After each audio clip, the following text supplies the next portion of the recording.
The therapist frames a message so that resistance to the message promotes change. I will give a few examples a bit later on when I discuss the specific techniques of reverse psychology. One article said that such interventions in therapy, I'm quoting, can have a similar impact as humor in helping clients cast their problems in a new light. By going with, not against, the client's resistance, the therapist makes the behavior less attractive, not more so. And this is, of course, at the core of the famous technique of reframing. When reframing is done right, the therapist pretends to agree with the cognitions, the emotions, the beliefs, and the values of the client. I repeat, the therapist fakes it. He pretends to agree with the client about everything. He reaffirms these beliefs and values and opinions out loud. He makes the client realize how ridiculous everything is. By repeating your opinion to you, I am mirroring you. Mirroring is a critical component of reverse psychology. You see yourself in the mirror. You realize how stupid you sound, how wrong your views are, how off the mark your opinions, how distorted your beliefs, and how corrupt your values. All I have to do is put a mirror to you, and this leads to reframing.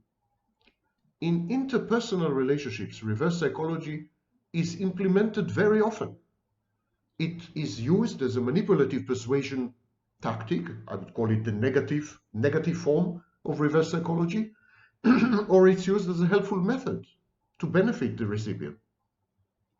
So what techniques are we talking about? I'm going to mention just a few. There are many more. I already mentioned mirroring, where you just repeat to the person what they have said in a way that makes clear how wrong or ridiculous this is and induces change via reframing. Another technique is tough love. Simply being harsh, being strict, being disciplinarian, being a parental figure, not letting you off the hook, arguing to the end, thank you, delving deep. These are all forms of tough love. Thank you, I said. It's okay. Go rest. Go to rest. Tough love is a reverse psychology technique. Another technique involves challenging. Prove me wrong. I'm going to say something. Prove me wrong. I want you to prove me wrong. What I'm stating is wrong. I know it's wrong. I believe it's wrong, but I want you to adopt my point of view. I want you to agree with me that it's wrong. So I'm challenging you. Another way to challenge you is prove me right. For example, when I treat narcissists, I co-opt their grandiosity. I collaborate and collude with their grandiosity. I tell them, prove me right. Prove that you can overcome this obstacle.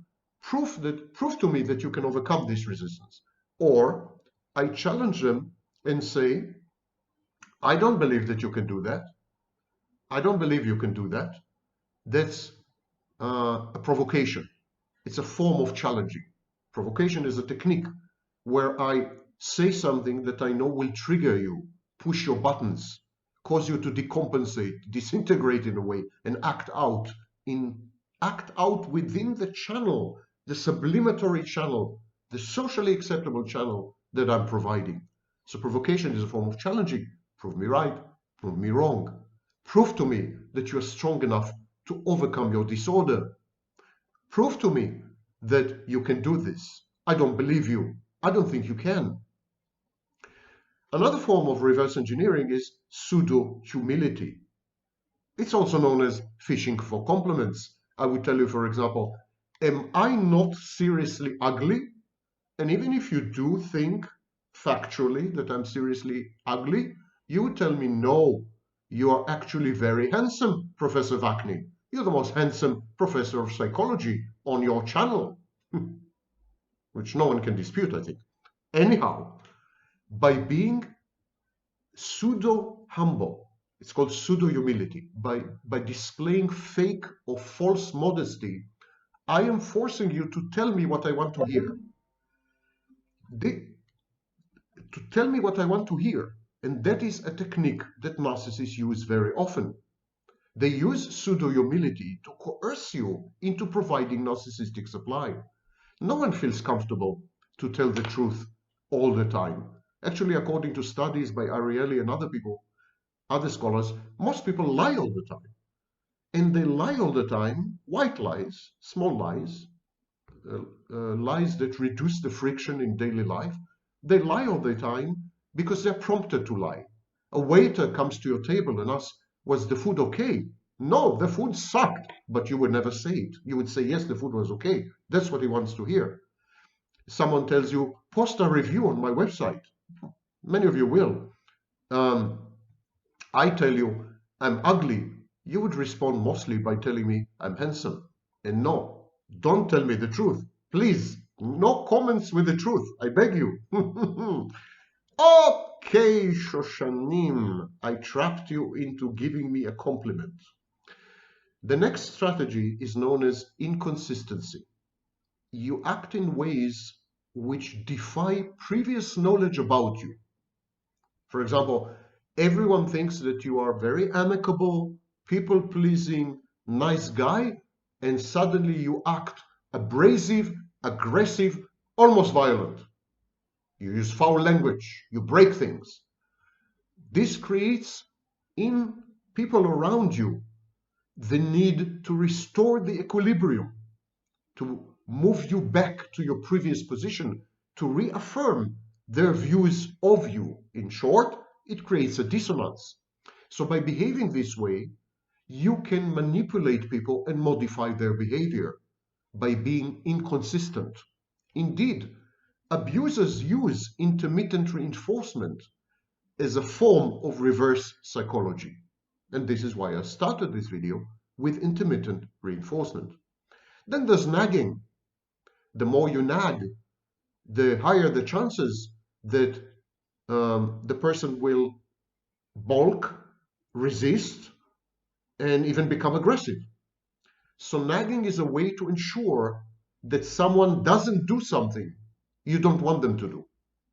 For example, if I don't want you to spend money, I will nag at you to spend money all the time.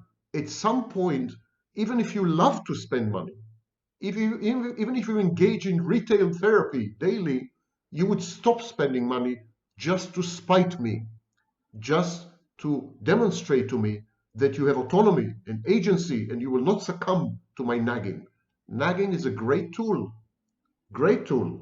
to reverse unwanted behaviors, to desensitize people, and to stop counterproductive, self-defeating choices and decisions. Nagging, reverse engineering. You never thought, reverse psychology. You never thought about it this way, have you? And finally, there's denigrating. When you pile on someone, when you attack someone constantly, you make him the underdog, and then you encourage people around to defend him, to protect him, to act altruistically and charitably. When you render someone the outcast, the pariah, the underdog, but with an element of injustice, clear, ostentatious injustice, you actually induce in other people behaviors which are socially conformant, socially acceptable, and very helpful to society. So denigrating someone, rendering someone, underdogging someone, that's a way of reverse psychology, engaging in manipulative reverse psychology. Okay, that's an overview of everything. I hope you have a nice day. And that's, of course, reverse psychology, because I don't hope you have a nice day. I'm Sam Vaknin, the author of Malignant Self-Love, Narcissism Revisited. Why would I hope that you have a nice day? Okay, Shoshanim. Thank you for listening.